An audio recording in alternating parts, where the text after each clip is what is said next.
உறவுகள் அனைவருக்கும் அன்பான வணக்கங்க. வீடியோக்குள்ள போகிறதுக்கு முன்னாடி உங்கள் பொண்ணான கையில் ஒரு லைக்கை போட்டு சப்ஸ்கிரைப் பண்ணி ஒரு ஆதரவு கொடுங்க. அன்பு உறவுகளே, அண்ணாமலை, முத்து, மீனா எல்லாரும் வற்புறுத்தி கூப்பிட்றாங்க. வீட்டுக்கு வாமா, நான் பார்த்துக்கிறேன் அப்படிங்கிறாங்க. மீனாவும் நான் பார்த்துக்கிறேன் தான் வாங்கங்கிறாங்க. இங்கே இருக்கிறதா அங்கே இருக்கிறதா அப்படின்னு சொல்லிட்டு தவிச்சு போயிருக்காங்க. ஏன்னா எப்படி இவங்க வந்தாங்கன்னா மனோஜ் தாங்க ஃபோன் பண்ணி வர சொல்கிறான். அம்மா அப்படியே உருன்னே இருக்குது. அதையே நினச்சிக்கிட்டு ஏன்னா சோகமாக உட்காந்துருக்காங்க. சாப்பிட மாட்டேன் வைக்க மாட்டேன்னு சொல்லிட்டு. ஆனால் இங்கே அம்மா இருந்தால் இவனுக்கு இடைஞ்சலாக இருக்குது. ரோஹிணியோட சல்சா பண்ணணும்ல, அதனால் பார்த்தீங்கன்னா அம்மா போகட்டும் அப்படின்ட்டு முத்துக்கு கால் பண்ணி வர வச்சுறாங்க. அவங்களும் கூப்பிட்றாங்க. பார்க்குறாங்க, என்ன பண்ணுறதுன்னு புரியலை. இங்கே இருந்துட்டு எலிக்கடியிலையும் கஷ்டப்பட்டு கிடக்கிறதுக்கு நம்ம அங்கே போயிடுவோம் அப்படின்னு சொல்லிட்டு, சரிங்க நான் உங்களுக்காகத்தான் நான் வர்றேன், ஆனால் எனக்கு அங்கே ஏதாவது நடந்துச்சு, நடந்தால் மட்டும் நீ எங்கே போகிற, நான் ஆலமரத்துக்கு கீழே அந்த மாளிகையை கட்டி வச்சுருக்கிறேன், ஒன்றும் இல்லை, சும்மா தான் தெருவில் தான் நிற்க போகிறேன், அதுக்கு அந்த வீட்டில் போய் இருப்பியா, சும்மா விட்டுட்டு சூடு கண்ட பூனை தானே, இன்னமாடி உனக்கு உரைக்கலை அப்படின்னு தான் கேட்க தோணுது. விஜயா சரின்ட்டு கிளம்புது. அப்பாடா, மனோஜுக்கு சந்தோஷமாக தாங்கலை. விஜய் அங்கிட்டு போன கையோட ரோஹிணிக்கு ஃபோன் பண்ணுறான். ரோஹிணி, ஒரு குட் நியூஸ். என்ன மனோஜ் அப்படின்னு கேட்க, நீ வாடி போயிருக்கியா? ஆமாம், உன்னை விட்டுட்டு ஓடி வந்துட்டேன்ல, அதனால தான் நான் வாடி போயிருக்கேன். நீ கவலையப்படாத, எங்கள் அம்மா எங்கள் அப்பாவை தேடி போயிட்டாங்க. எப்படி அவங்க எல்லாம் தேடி வந்தாங்க, எங்கள் அம்மாவும் எங்கள் அப்பாவை நாடி போயிட்டாங்க. அப்படியே எல்லாம் டி டி டின்னு போட, என்ன டி டின்னு அடுக்கு மோடையில் வருது. இப்போ கூட உன்னை நான் வாடின்னு கூப்பிடத்தான் இப்போ கால் பண்ணேன். என்ன மனோஜ் சொல்கிறேன்? ஆமாம், இப்போ வந்தால் பொழப்பு கெட்டு போயிருமே, நீ வா, இங்கே வந்து எனக்கு துணைக்கு இரு, நீ இல்லாமல் எனக்கு கை உடைஞ்ச மாதிரி இருக்குது. 1000 பேர் இருந்து என்ன, ஏன் அம்மாவே எனக்கு உயிர் தான், அம்மா இருந்து எனக்கு வெத்துமையாக இருந்த மாதிரி இருந்துச்சு தெரியுமா? ரோஹிணி, உண்மையிலே நீ சொன்னதான் கரெக்டு, நீ இல்லாமல் என்னால் இருக்க முடியாது ரோஹிணி அப்படின்னு சொல்லி அடுக்குமொழி வசனம் பேச, நான் வந்துட்டேன் மனோஜ், உன்னை விட்டு நான் எங்கே போகிறேன், அடி பாவி, நீ நினச்ச காரியத்தை சாதிச்சிட்டியடி. ரோஹிணி கிளம்பிட்டு இங்கே மனோஜோட கும்மாளம் போட்டுக்கிட்டு இருக்கு.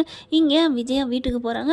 சந்திரா பார்த்தீங்கன்னா, வாங்க வாங்க சம்மந்தி, வாங்க வாங்க அப்படின்னு சொல்லிட்டு சேர் எடுத்து போடுறது என்ன, அப்படி கவனிக்கிறது என்ன, எல்லாம் நல்லபடியாக கவனிக்கிறாங்க. விஜயாவும் ஆனால் கொஞ்சம் ஆணவம் குறைஞ்சிருக்குங்க. இதே வீட்டில் அந்த பணத்தை எடுத்துட்டான்னு சத்யாவை என்ன ஆட்டம் போட்டு செருப்பை காட்டி எடுத்து என்னென்னமோ பண்ணிட்டு போடுச்சுல, இப்போ பட்டுச்சா பணக்கார வீடுன்னு போயிட்டு பாதியிலே வந்துருச்சு. போன மச்சான் திரும்பி வந்தான் பூமணத்தோடன்ட்டு. இப்போ பார்த்தா எல்லாம் ஆனால் நல்லா தான் கவனிக்கிறாங்க. அதுக்கப்புறம் சரி நீங்கள் 2 பேரும் இருங்க மாமா அப்படின்னு சொல்லிட்டு கிளம்புறாங்க.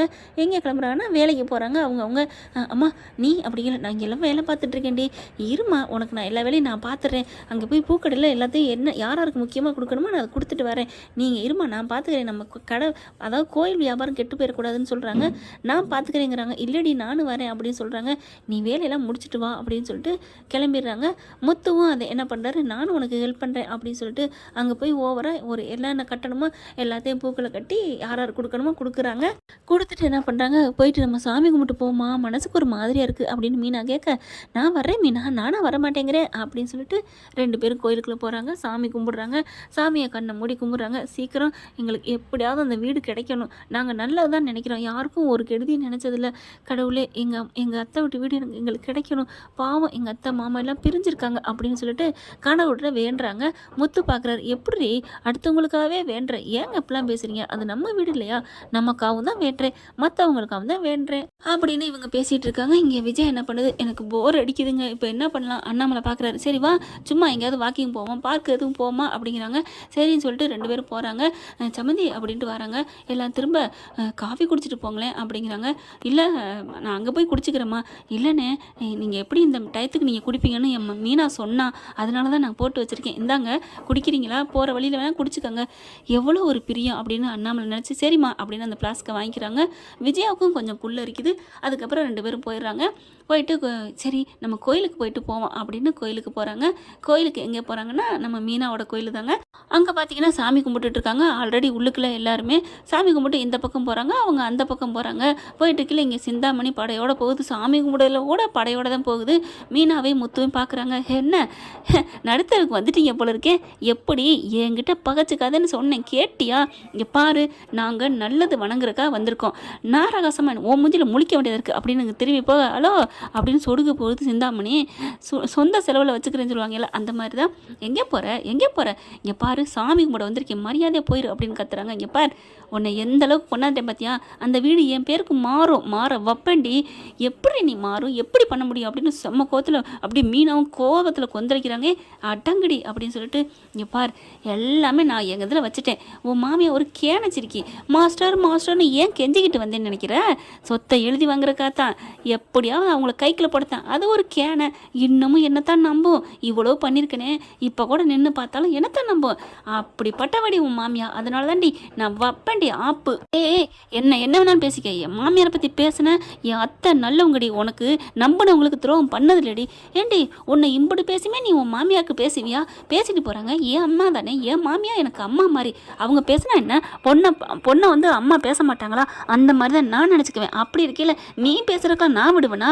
அவங்க என் தங்கத்தை பெற்று கொடுத்துருக்காங்க. அப்படி இருக்கையில் அவங்கள நீ உன்னை பேச விட்டுவனாடி, அவங்களுக்கு புரிய வைக்கல நான் பார்த்துக்கிறேன். கண்டிப்பாக இன்னும் 1 மாதத்துக்குள்ள அந்த பணத்தை ரெடி பண்ணி உன் மூஞ்சில் விட்டு எறிஞ்சிட்டு அந்த வீட்டை பத்திரத்தை மீட்டு என் அத்தையும் மாமா அங்கே உட்கார வைப்பண்டி. நான் உட்கார வைக்கலனா நான் முத்து பொண்டாட்டிலடி. அப்படியே வசந்து போய் பார்க்குறாரு, மீனா பேசுறது நீயா அப்படின்னுட்டு. சும்மா இருங்க, இப்போ என்ன அவன் எப்படி பேசுகிறான், என்னப்பா பொண்டாட்டி பேச விட்டு பார்க்குறியா அப்படின்னு சொன்ன கையோட மீனா இங்கே பாருங்கல்ல, மீனா பொறு அப்படின்னு வாயை பொத்திட்டு, ஹலோ பொண்டாட்டியை பேச விட்டு பார்க்குறேன் நினைக்கிறியா? பாலான்னு ஒரு அறை கொடுக்குறாரு. நான்லாம் பேச மாட்டேன், என் கை தான் பேசும், வாய் மட்டும் பேசினா போதும்னு நினச்சேன். ஆனால் நீ தான் ஆசைப்பட்டு கையில் பேசணும்னு ஆசைப்பட்டேன். ஏய் அடிச்சுட்டில்ல, நான் போலீஸுக்கு போவேன், போ, சாட்சி இருக்கா? என் தம்பிங்க சொல்லுவாங்க, இவங்கெல்லாம் சும்மா சொன்னாங்கன்னு சொல்லுவேன், போதுமா? அப்படி சொல்ல, இங்கே பாரு என்னை அடிச்சுட்டு இல்லடி, நான் சும்மா விட மாட்டேன்டி. என்ன நினச்சிட்டு இருக்க? உன் மாமனாரை தட்டி தூக்குனேன் தெரியுமா? என்னது தட்டி தூக்குனியா? ஆமாடி. அடி பாவி, எங்க மாமா ஆக்சிடென்ட் பண்ணது இவதாங்க, இவளை சும்மா விடக்கூடாதுங்க அப்படின்னு சொல்லிட்டு கழுத்தில் கையை வச்சு இதுங்க 2 சண்டை போடுதுங்க.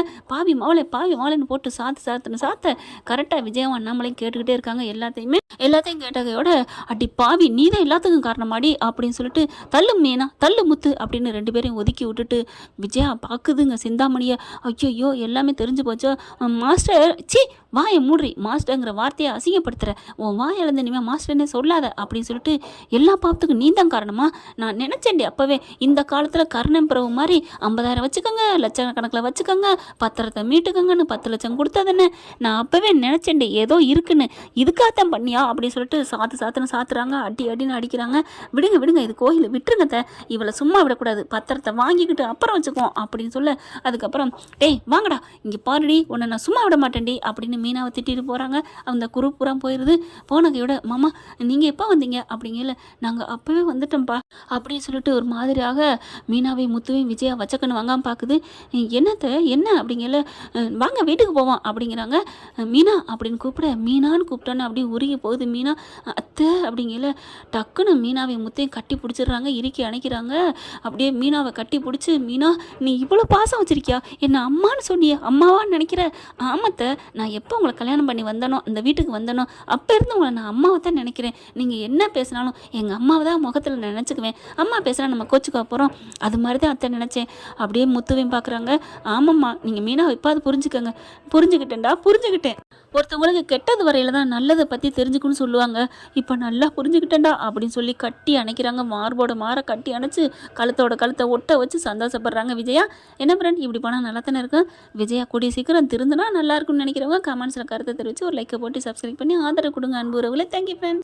இந்த வீடியோ உங்களுக்கு பிடிச்சிருந்தா தயவு செய்து லைக் பண்ணுங்க. இன்னும் அப்டேட்ஸ்க்காக சேனலை சப்ஸ்கிரைப் பண்ண மறக்காதீங்க. நம்ம கிட்ட இருக்க எல்லா சேனல்ஸோட லேட்டஸ்ட் வீடியோ அப்டேட்ஸ்க்காக மேல ரைட் சைடுல காட்டுற லிங்கை கிளிக் பண்ணி வாட்ஸ்அப் குரூப்ல ஜாயின் பண்ணுங்க. உங்களிடம் விடைபெறுவது நான் உங்கள் மெஹர்.